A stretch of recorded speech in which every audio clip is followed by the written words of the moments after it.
Hello, everyone. Thank you for joining us for the webinar today, From Factories to Flow, Streamlining Software Delivery at Cubic Corporation. Our presenters today are Jim Colson and Dr. Mik Kersten. Jim Colson is Vice President and Chief Technology Officer for Cubic Corporation, where he oversees Cubic's transformative digital platforms, including cloud and mobile, across all Cubic business divisions.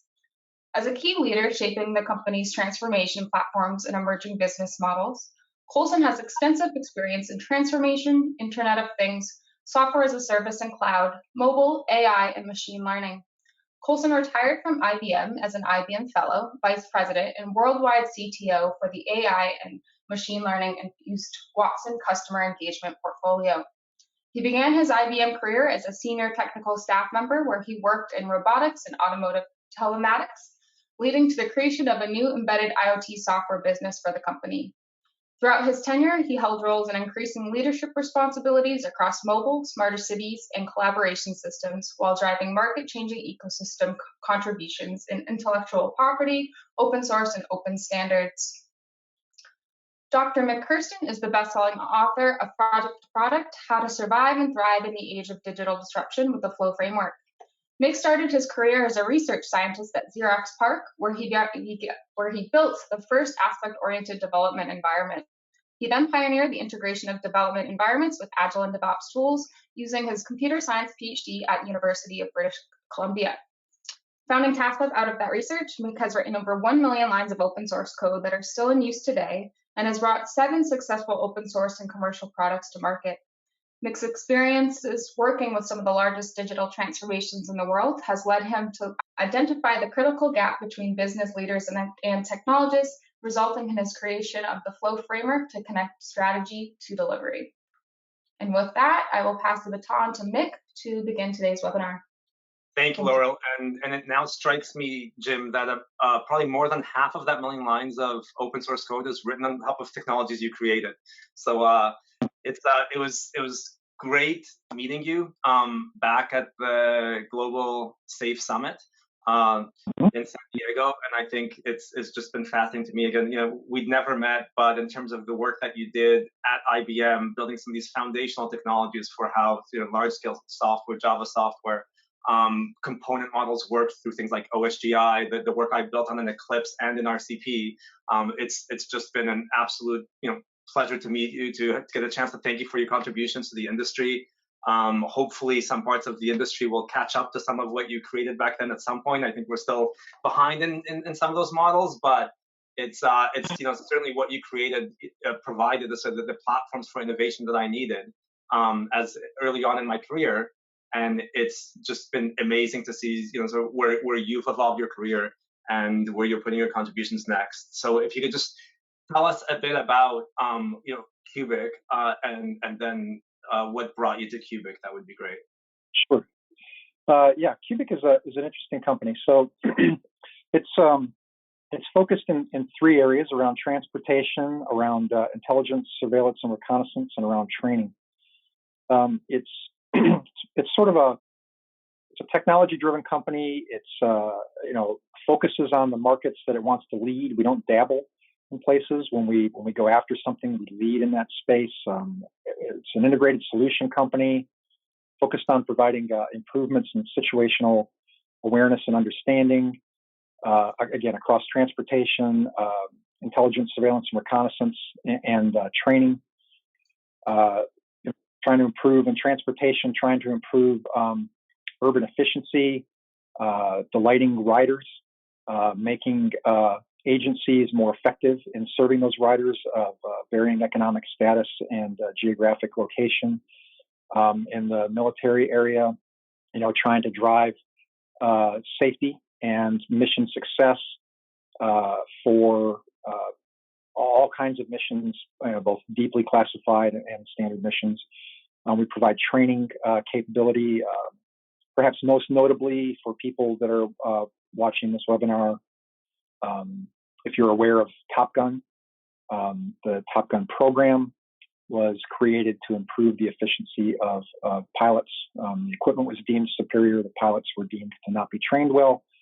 Cubic actually invented the entire Top Gun program. So the next time you watch that movie, know that that was actually invented by Cubic. It's one sort of publicly very notable activity, but we do lots of things, provide all the fare collection and gate management and ticketing, and provide the cloud services to do that for virtually all the large cities across the world for public transportation, New York, London, Brisbane, San Francisco, you name it.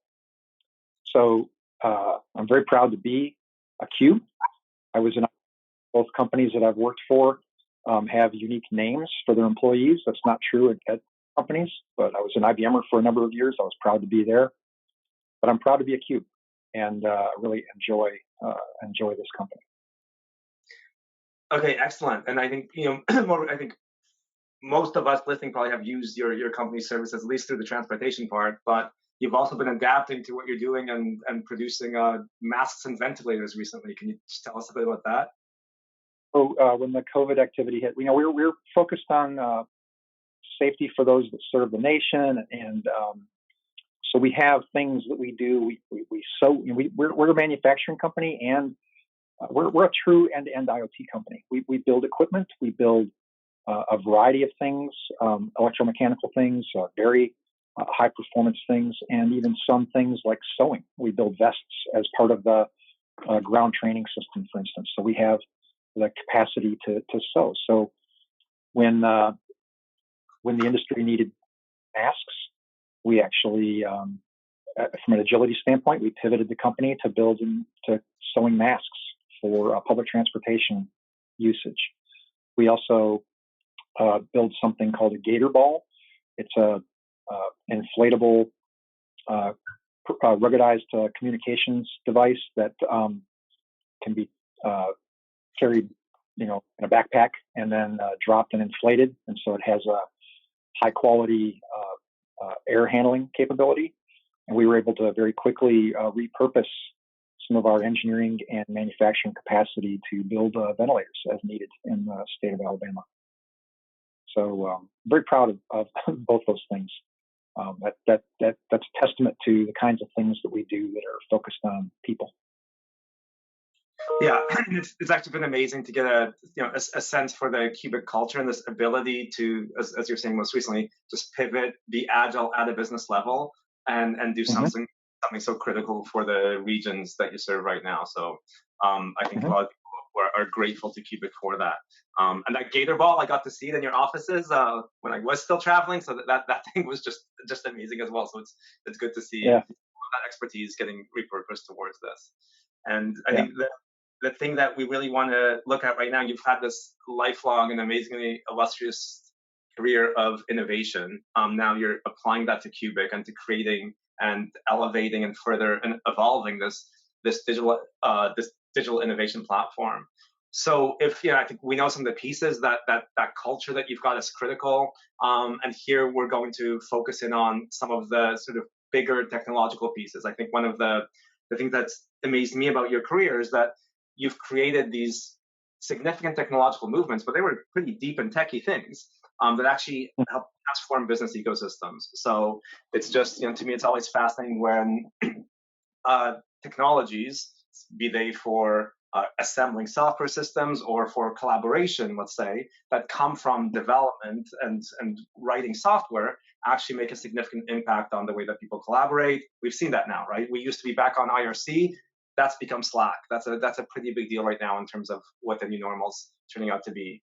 But I think a lot of the way that you approach software delivery back at IBM as a fellow, I think we're seeing that impact the way that businesses actually operate and manage right now. And I think our mutual interest came from this need to transition from project management as a vehicle for tracking and measuring software delivery to product orientation and flow. So this project to product shift. So could you just maybe tell us a bit about your experience back in IBM, because the part of IBM that you were working with, is familiar with them as well.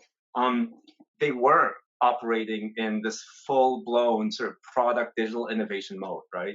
That they had come from that. If you could just tell me a bit about what that world was like, because I think the key thing for so many listeners is how to apply that world that digital natives of technology giants have mastered to their business and IT operations today. Yeah, so I did a variety of things in IBM. I actually started out as a mechanical engineer by training. I was doing robot development. I actually worked at Texas Instruments before IBM for a couple of years doing robot development. And then I came to IBM to continue that career around robotics and learned that the math behind motion planning was fun.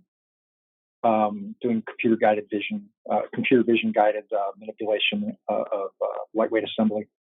What was more interesting was enabling application engineers who didn't need to understand, want to understand, to participate in the creation of applications. And so that sort of got me involved in the software side of the built a system called Rapid Application Programming for Interactive Diagnostics. We program the robots.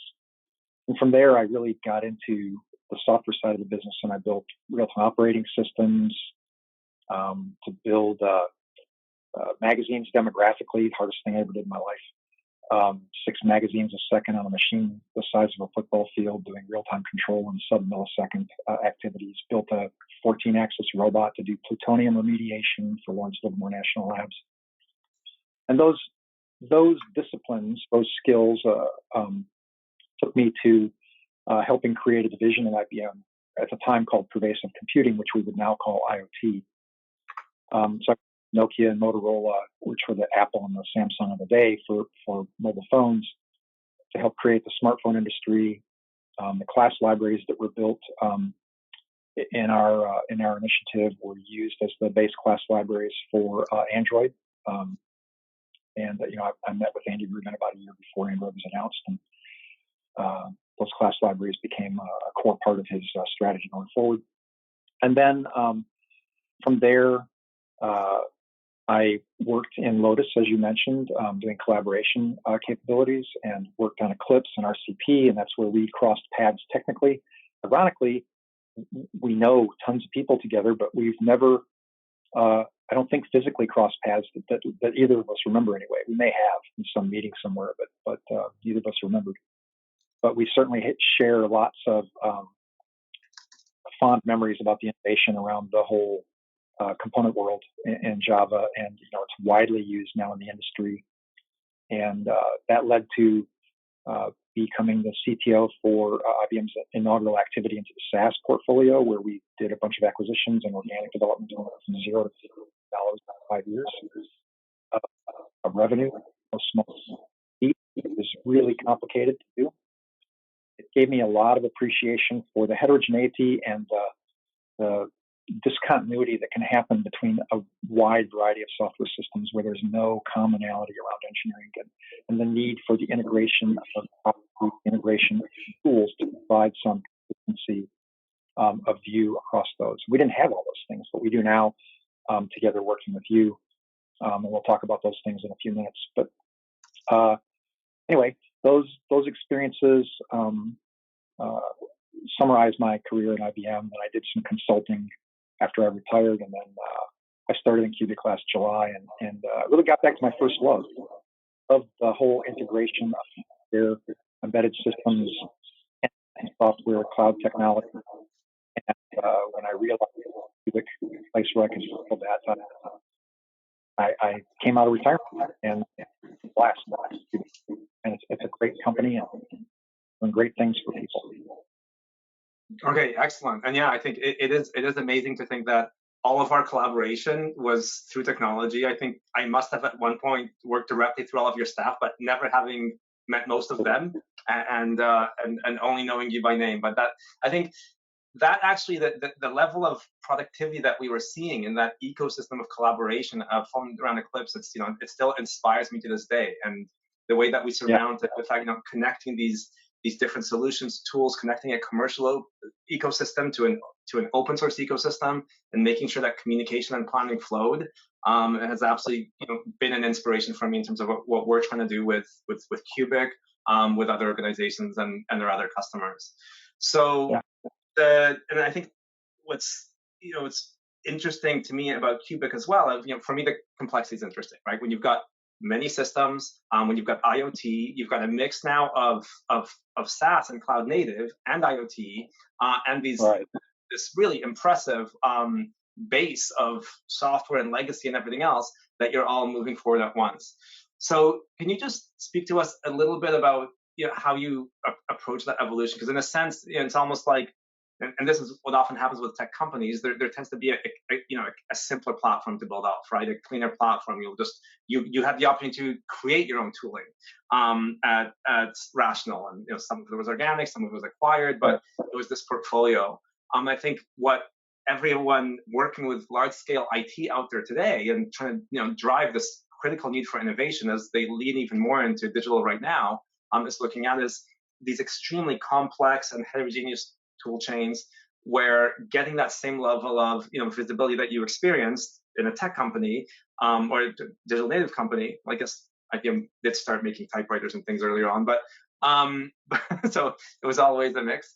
But you did shift from a mixed hardware world to a software world back to this much more sophisticated and complex mixed hardware and software world. So can you tell us just some of the guiding principles that got you interested in things like looking at how scaling agile frameworks like SAFe can help you? What was interesting to you initially about this project, the product shift, and the flow framework? Well, as I mentioned, we're a company, and we build integrated, sophisticated, technology-driven, market-leading solutions for large customers, for instance, for public transportation or safety.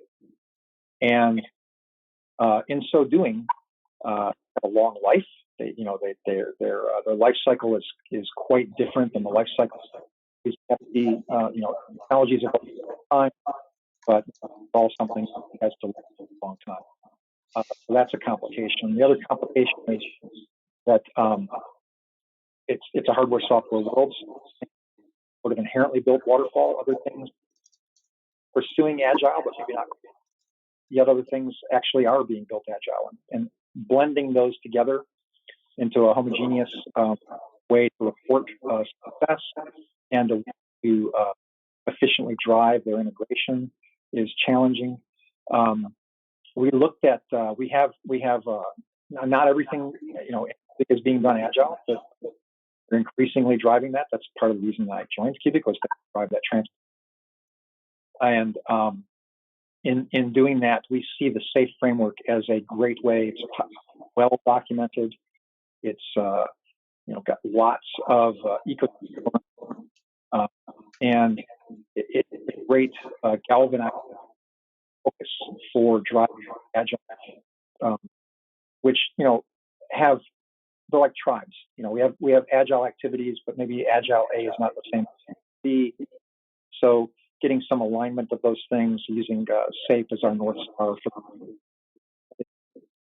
and that's how we're very interested. We widely distributed your book across computer science teams in Cubic around project to product, because that's what we're doing. We're moving toward more product, more reuse, greater recurring revenue activities, and platforms, focused on platforms. And so with that focus, we need to adjust the way we do things. And we found that the vision that you painted in your project to product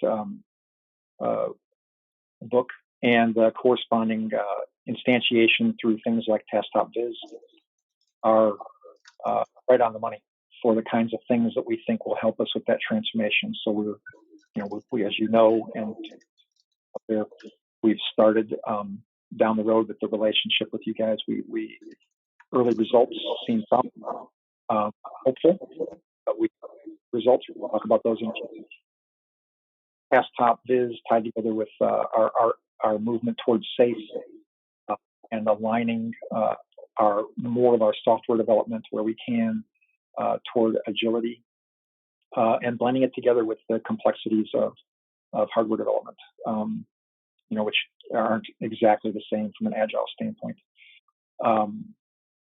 Those kinds of things are where we're challenged, and we're progress, and we're doing partners like you. Yeah, and actually that's what has really made an impression on me with Cubic, right? Is that in spite of the complexity, the mix of hardware and software, the long life cycle, as you mentioned, because that's key, right? And when you've got physical product development, transportation systems, and the like, these things can't be ignored. And I think too often the quicker, more simplified approaches to Agile just don't factor in some of those complexities.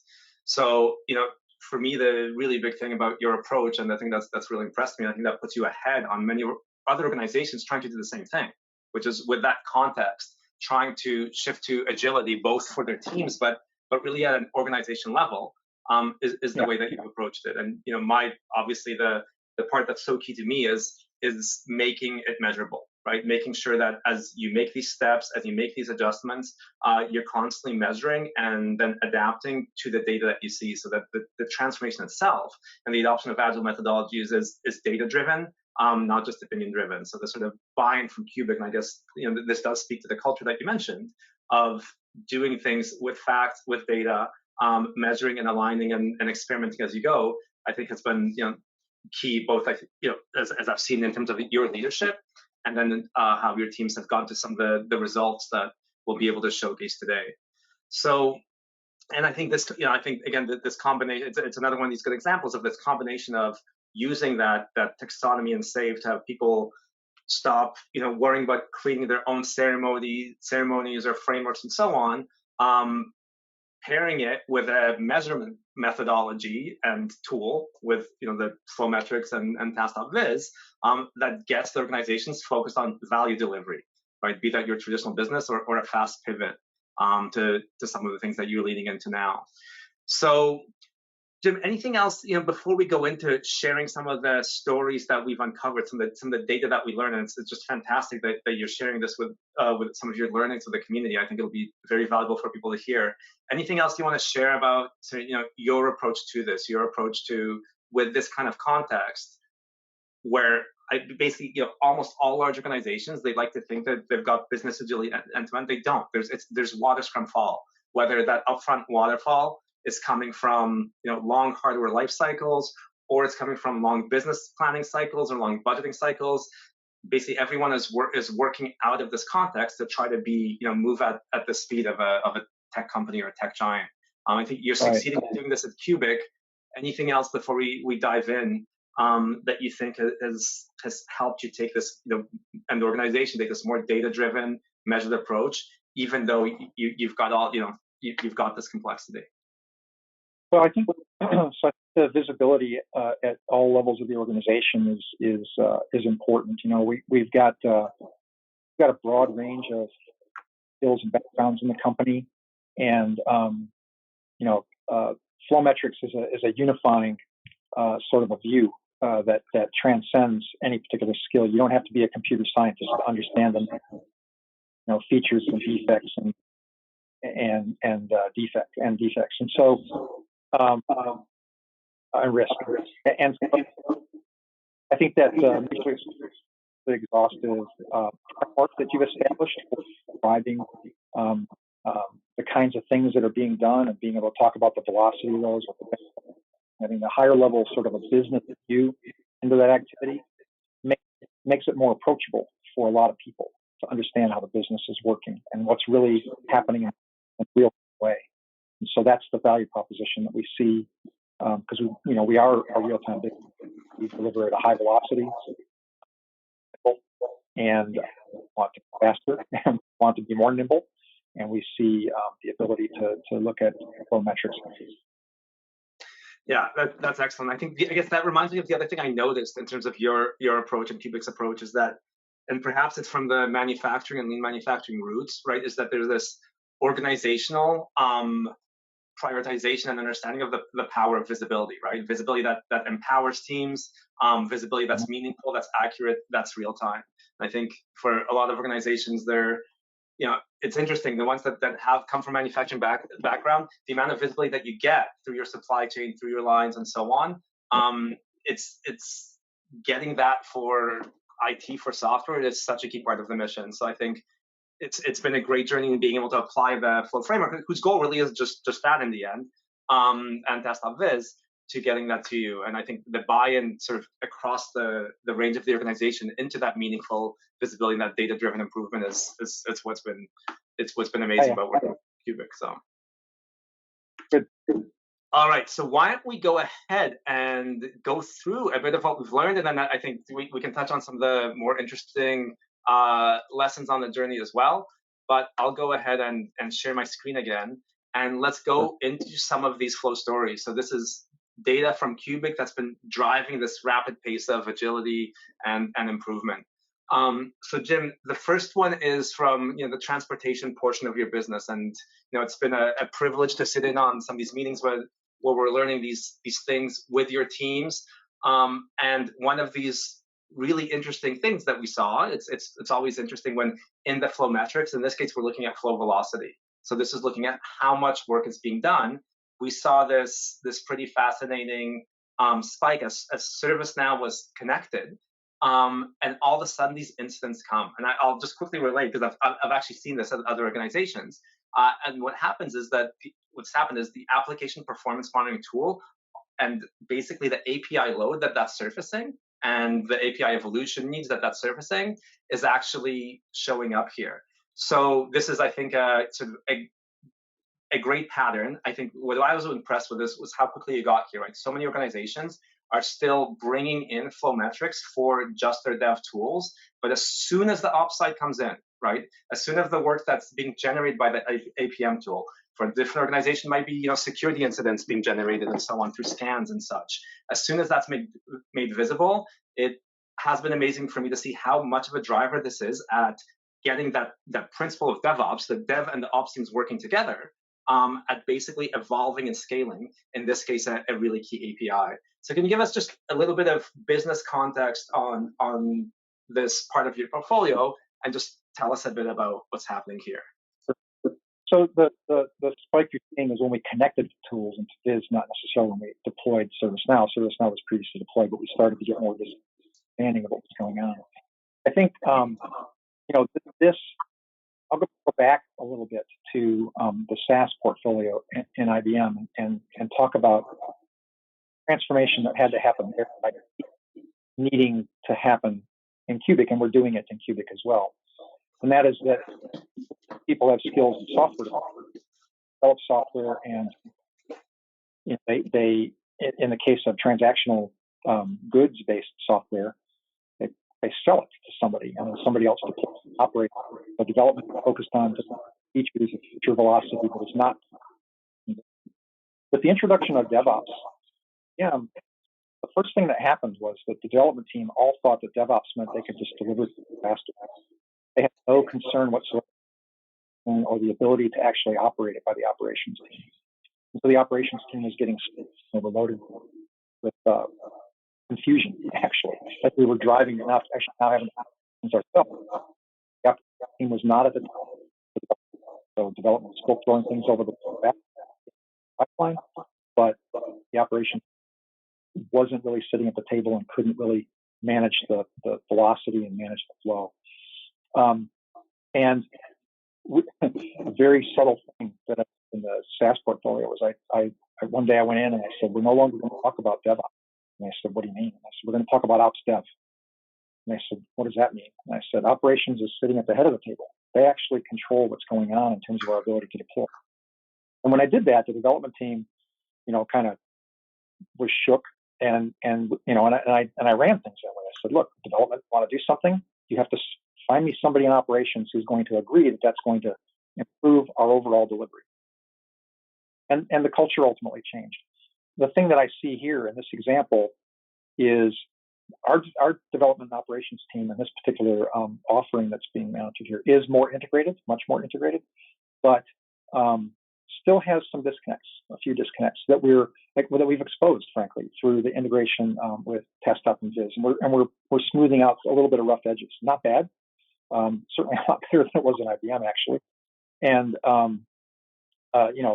we see these operational focused defects because of ServiceNow. We're going to talk about in a minute. I think the discovery that we had there, but the team had intuition about this, but they didn't really realize what was actually happening in the data. and what was happening in terms of visibility, what was going on, until this was connected up and exposed. Yeah, and I think that's the critical thing, right? Is that there's a sense for what the ops team is feeling in terms of, let's say, the scaling needs of an API, right? But what was so interesting about this and other points I've seen this pattern, right, is the ops team is actually they've got the APM, the application performance monitoring tool installed, right? They're the ones who are seeing where this API actually needs to be scaled, when investment needs to be made, and all of a sudden the team's having that same data. Because these defects are not quality problems. These defects are basically a path to the next level of scaling that's needed because they've been exposed by an APM tool, a performance monitoring tool.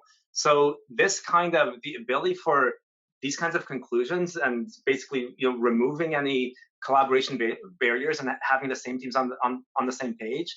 I think as you and I know, this shifts the speed at which this is addressed from months into days, right? And that's what's been so great to see over here. Mm-hmm. So, yeah, it's been, we've already made adjustments based on the things that we saw within 24 hours of this of integrating this, and it's the whole identifying anomalies automatically and self-healing and adjusting was in place, and we're adjusting the way that we use that to drive our work activity.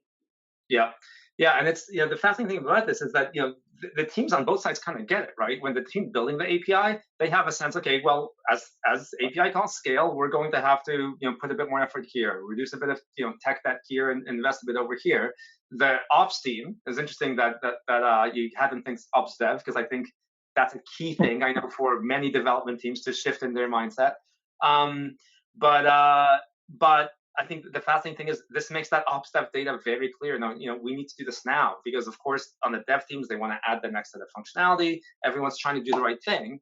But in terms of, forcing a very quick backlog prioritization of how important this is for us to onboard the next set of API clients, it's been amazing to see how quick these results are. And again, both teams know it. It's just that this forces those activities to happen because, again, part of my frustration has been how slow a lot of organizations are in actually connecting that data from the true data from the ops side to the dev side, right? That things are living in the dev tool, like a tool like Jira, a tool like Azure DevOps, and so on. But until we actually get both the view of the ServiceNows, the other tools on the ops side, we're not seeing that big picture. So. Yeah, so the application performance integration that we get value from, Yeah, exactly. And it's been, and the fascinating thing is whatever some organizations have very complex ops stacks, of course, but the great thing is that within those tools and the integrations that go within those tools, things like the APM data is all there. All of that just very quickly shows up in the flow metrics, the same way, say, automated test data very immediately shows up in Jira. So this is basically real-time visibility in your flow metrics. So, and of course, the key thing is that this data makes it so much easier to prioritize investment around that. So,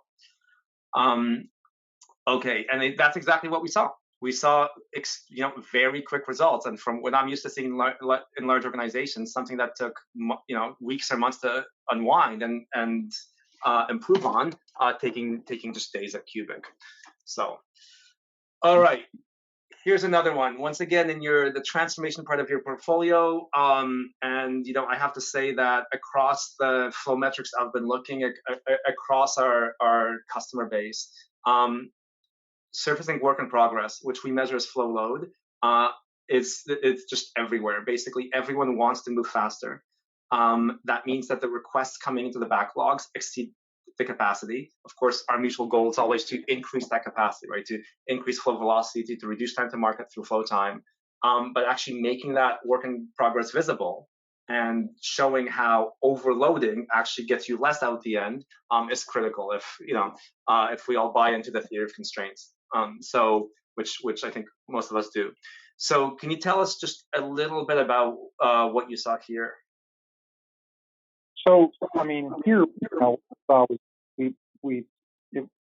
flow load was a lot higher, as it says, it was a lot higher than was predicted. The prediction would have been a fraction of the flow load. So what was happening was, we're going to talk about what's happening, but basically, what's exposed here is our backlog was growing, and we were busy doing something else besides actually taking care of that. It turns out we were focused on burn down of features instead of actually focusing on the backlog. And we'll talk about that here in a minute.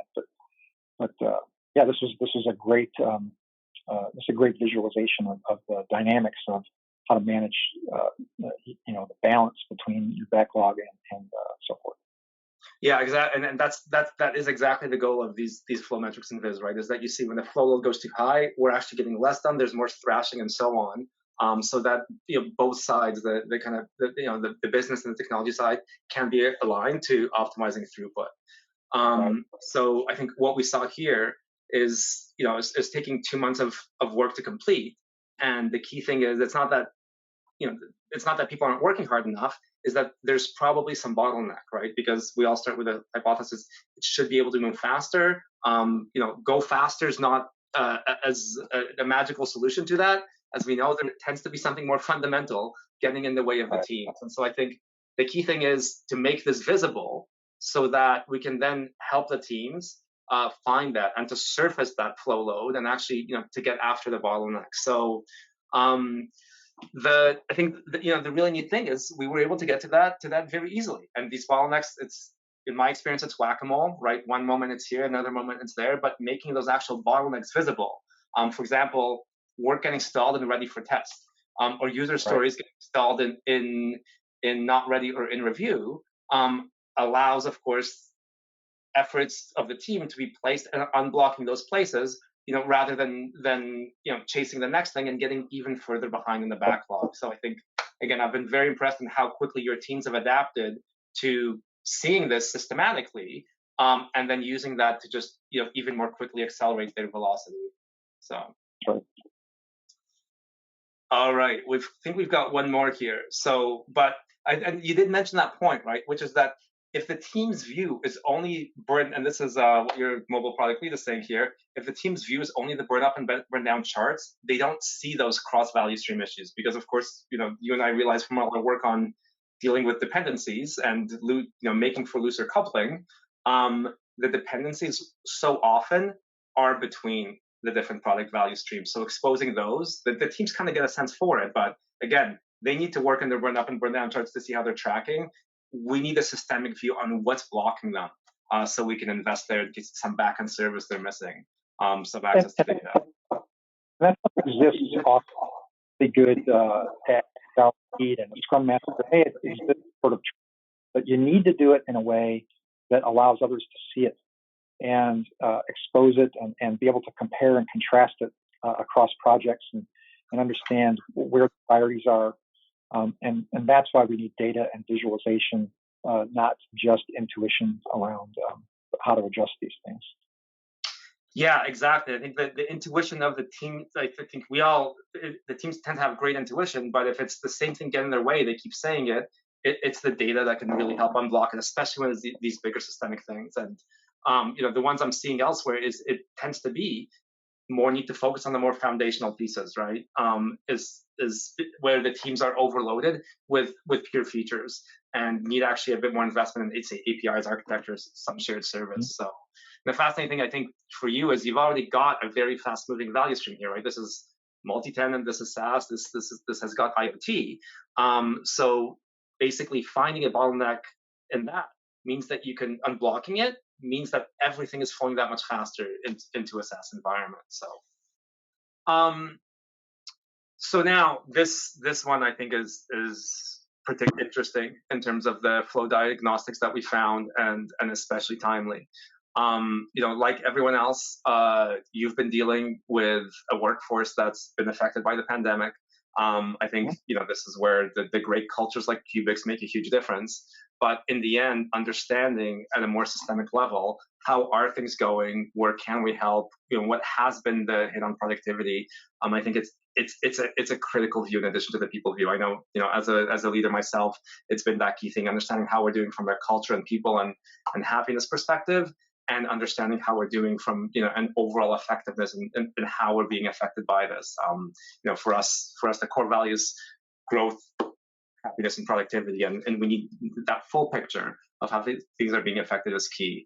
I've noticed some organizations, for example, over calibrating to think everything's gone sideways where maybe it hasn't, or maybe it's only gone sideways on this one part of the business. So I think in transportation engineering, again, we saw some really interesting things with the impact of shelter at home. So I think and the interesting is basically this is happening. This happened to your organization, and the question is, can you actually see a measurable effect as Cubic has got here, or is this again kind of back to opinions? Are you basing this off data or off opinions? So what we saw here is that wait time increased significantly in April. Jim, any other comments here? Because then we saw flow efficiency decrease, same thing happened at Tasktop, by the way. And then here's the interesting thing. So can you speak a bit to this, because it actually then starts picking up again. And I do have to say, when I saw this compared to others, the increase in output was more significant than I've seen elsewhere. I did see it in a couple of our value streams, and then interesting because it's never even, but something interesting and very positive happened here. So can you speak a bit to that? Yeah. Like everybody, we were had to pivot during the pandemic toward work from home, and we're very much had been previously anyway, very much a work in the office kind of a business. This team is co-located and extremely agile, and so frankly there was a pause with that team, but they had to scramble to prepare themselves to be able to work at home. Remember that we're also an IoT company, so you've got the complexities of dealing with devices in some cases from a work at home standpoint. It's not just bring your computer home. And so there was some time spent, small number of days, getting prepared to do that. But once the team did that, we're seeing, ironically and interestingly, productivity increases, and the team has responded well. I mean, they realized that they didn't get some things done for a few days while they were pivoting, and they have adjusted to improve their productivity. Yeah, and I think that's been. I remember at this time, we made one of our objectives be a focus on operational excellence, and that's exactly what we saw here, right? The team took that time to groom the backlog, to basically stop starting work, start finishing work, and significantly took a chunk out of the flow load. So this sets them up so much better for success, for higher velocity as they go forward. So I think it's promoting these kinds of activities with the data and the output.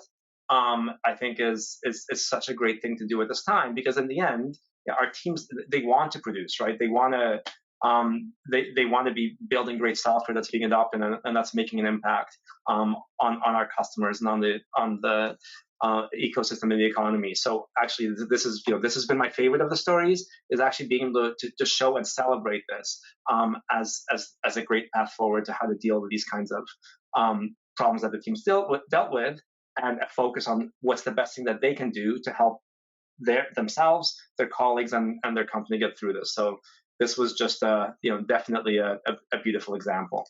So, and this makes it very easier to share. It's because it's integrated and it's visual, and it's just an easier thing to talk about. So as we get lessons learned out of these activities, we're able to communicate to other teams in a way that's easily and immediately understood. And we're finding that we're beginning to find that very valuable.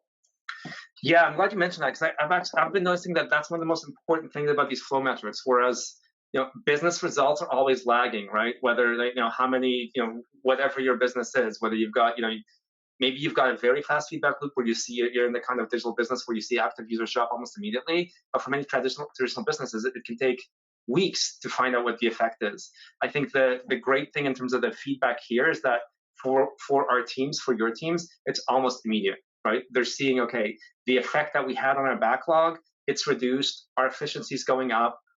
We can celebrate that now, and we're on, basically you get that feedback in near real time. So I think it's that fast feedback loop, and that can be for different things, right? One thing is for the work that they did, in terms of clearing their own backlog. Another thing can be for investing in some key piece of architecture that's been starved, right? We've had some teams right now as we do our equivalent of hackathons, our code jams. This is a great time for teams to focus on architecture that will then move things faster in one of our parts of our company. So I think that fast feedback for those teams doing this and helping the business move forward is great to see. And again, everyone being on that same page visually on the impact that it's having. So, Jim, we're almost at time. I want to make sure we leave a bit of time for questions. But I don't know if there's anything else you want to add. But I think that the key things I want to highlight is the kind of personal attention that you've given to this, right? And one of the biggest challenges I see teams struggling with and teams of teams struggling with these larger product value streams is, for example, understanding how to categorize tech debt work, right? A lot of teams have never done that. Right. Basically creating different categories of tech debt. So can you just tell me a little bit about why I've noticed you paying again more attention to some interesting details and helping the teams evolve and mature and move faster. Can you just tell us and the audience a bit about what kind of details you focus on? Because I was fascinated at how interested you got in like Martin Fowler's different tech debt quadrant, which I think is key. I just often don't hear business leaders getting down to that level of detail of really making sure that we're categorizing different types of. It's a win for me if tech debt's being categorized and talked about as part of the debts, which is why the flow metrics that you said, the goal was to make them simple and meaningful at every level. But just tell us a bit about what kinds of things you pay attention to as again, you're helping your teams move faster. I do like the decomposition of the tech debt into the 4 quadrants per Fowler's model. And, I think it's as much of a cultural thing as it is a data thing. I mean, you have to drive trust, be willing to do that categorization because some of those things are indicative of, sometimes it's easy, like I'm making an explicit decision and I'm introducing tech debt and I'm recording it and everybody knows. And other times it's like, oh, I made a mistake, or the team made a mistake and we're going to have to deal with this. And so rather than sweep it under the rug, we're trying to get that to be more exposed so we can learn from it, so that we can address it and, not let it become an avalanche, because it's sort of the secret killer to actually feature velocity. Yeah. And we have to get more visibility into our tech debt. We have good visibility, but we're driving more. And I've spoken with you about possibly being more refined about how to do that from best practices, both in terms of the way we record things within our tools and how it gets surfaced up in Viz, so that we can start to see the different types of tech debt that might exist. Okay, excellent. I think any other and I do want to thank you also for the some of your guidance to our teams in terms of looking at uncategorized artifacts and so on, things that where the journey needs to be improved. Our tool needs to make this more visible, making it easier to categorize the different types of tech debt. So it's been a great partnership on that front. So I think we're learning. I think you guys are learning as well, working with us. We've got a pretty heterogeneous environment, so there's things that we want to do around filters that we're realizing, that we're working on together to improve our ability to filter and refine our data. And in any data-oriented activity, that the cleanliness of the data is paramount, and we're getting cleaner data, and we're doing that together. We're finding ways to do that together, and I'm quite happy about that. Yeah, exactly. And I really appreciate that, because I think in the end, where a lot of these struggles are is everyone wants that visibility. Everyone understands the need of visibility for this rebalancing as you go, that you're able to do so effectively, be that an economic shift, a staffing shift, and new opportunities that you uncover. And I think the challenge has been not getting the cleanliness of the data, right? So we're doing everything that we can to make modeling of the data as easy as possible. And we've had some great feedback from you and your teams on how to improve that. Because in the end, unless the teams are engaged, this is why the slogan for Viz is visibility for leadership, actionable for teams. The teams in the end need to map the way that they work, which will often be different, as we all know, between teams and between different parts of the business. It needs to be meaningful for them to map it to the common value stream. I think you've had some amazing ideas on how we actually need to make the journey of doing that mapping more visible in the tool itself, from Tasktop Viz itself. And then once those two pieces are in place, the data is real time and it is accurate. So it's been great to see that. So, all right, Jim, we should jump into, in case there are any questions, we should jump into those. But kind of any last words or advice for IT leaders kind of in your role listening. So, I think if you're listening, then you're interested in flow metrics, and if you're interested in flow metrics, you already have demonstrated that you have a leg up probably on your competition in terms of what you want to actually understand about your business. And I would say that don't be fooled by the degree of heterogeneity that you might actually have in your own business. You might think that things are homogeneous. When you inspect, you might find out that there's nuances in the way that things are integrated. JIRA issue types might be not quite aligned between projects, for instance. And so those mappings, part of the discovery process that happens when you're mapping Viz into the tools is actually learning about the way that people are using the tools from project to project and understanding where there could be more prescriptive guidance around that use. And so I would encourage you to look under those rocks, to look at the details. Details matter. And while the graphs and the framework that Mik has created on its surface are easy to understand and therefore can be perceived as simple, they're not simple. And it's clear that it's not necessarily simple. And the mapping, the details, those things matter in terms of getting this right. And I found the Tasktop team to be great to work with, and they have tremendous domain knowledge and insight and experience. And I hope we can continue to do great things together. Excellent. Thanks so much. And I think again, the interesting things that get uncovered, it's the faster they are uncovered, the faster again, the faster the results. So I think the commitment that you've had in helping Cubic move so much faster than others in the space has been just amazing. So, okay, so I'll let's stop there, and we have time for a couple questions. The first one is for Jim. If you can speak a little bit on the size of each team supporting the value streams and the underlying technologies that are providing information to Viz. Yeah, I mean, we're using, I think we mentioned we're using JIRA, we're using ServiceNow, we're using a few other tools that I'm not sure I want to mention by name necessarily for application performance monitoring and some other tools. So we've integrated a few different tool types into the system across different teams. The teams that were discussed here by example vary in size from smallish teams of 10 to larger teams of probably 60, 70 people, I think. I'm not exactly sure of those numbers, but in that range. Pretty mission critical. The applications we talked about are pretty mission critical. The boundaries of what people are on the projects is somewhat gray. So, I'd say the core teams are of the size that I described. There's other people doing support. With respect to supporting the tools themselves and the integration of tools, it's really just part-time for a few people. It's not a lot of work to do that integration. There's a lot of the connectors are built. There's some work that we had to get done from the IT team. There's some work that we have a domain expert or two that are helping us with the mapping. Mik's team has helped us, and it's surprisingly, I won't say surprisingly, that's not true actually. It's refreshingly lightweight, I'd say, in terms of that activity, from an integration and a getting it running standpoint. Great. Yes, then the next question we had is, can you elaborate on your shift from project to product, in particular, how you want about agreeing on end-to-end product value streams with the business? I didn't hear the last part of your question. Can you repeat it?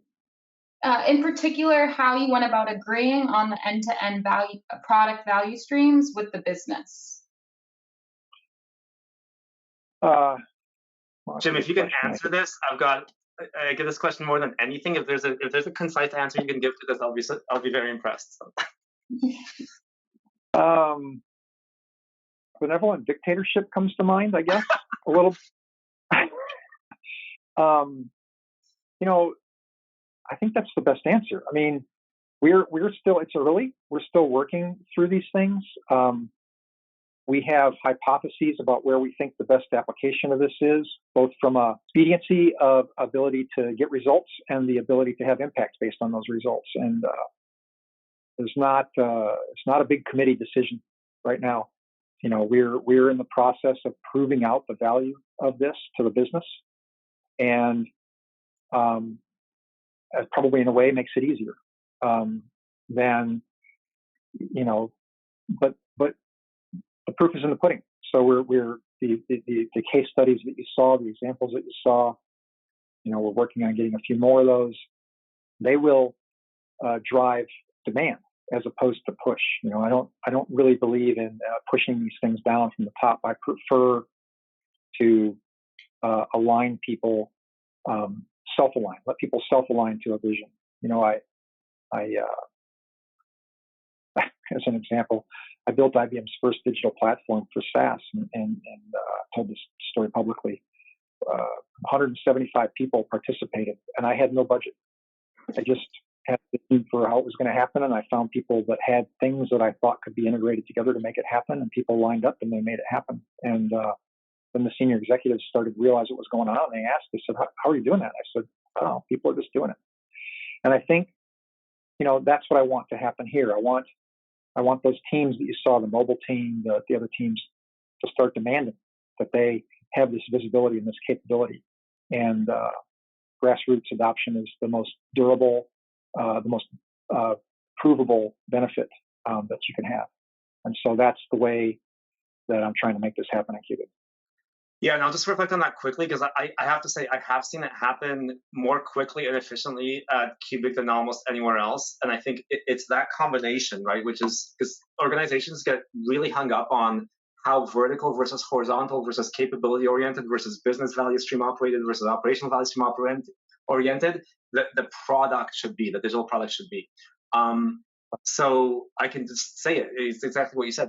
Cubic defined it, implemented it, got the teams buying into it, and then it just happens bottom up. Like if this value stream was defined as too big or too small, you just adjust. You can redefine it, and you do it with data rather than, you know, constant back and forth and trying to figure out the perfect answer. Because in the end, it is almost like a software architecture exercise, right?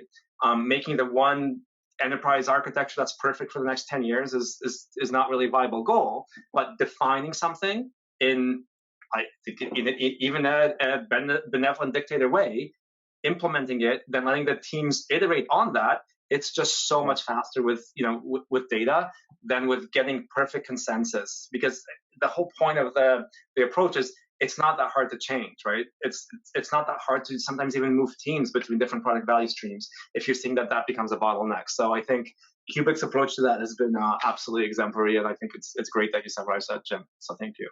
Appreciate it. All right, and I think we're at time. So, Jim, thank you so much for sharing your wisdom and your insights. And thank you, everyone, for listening.